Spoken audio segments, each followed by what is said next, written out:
Hi friends, I have a survival kit suggestion for all of you who have children at home or they are grandparents of some children. That's a Benadryl, Robitussin. You can find Advil and Motrin, also the medicine box which can go in your fridge with a lock and key.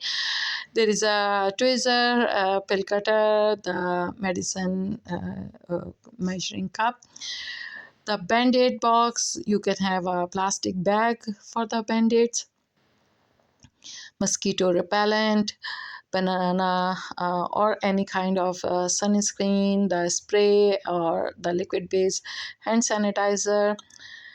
It's a Vicks VapoRub, the baby one. That's another very good thing uh, to keep at home. The thermometer for forehead and for ear, sewing kit also very important, and the stain remover. I would recommend that. Last minute the child could put a stain on their clothes and you do need that time a stain remover. Lock and key is must for the medicine box. It's very necessary to keep lock and key, because sometimes children are trying to drink it if they like the taste.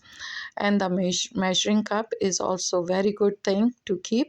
Please subscribe me and like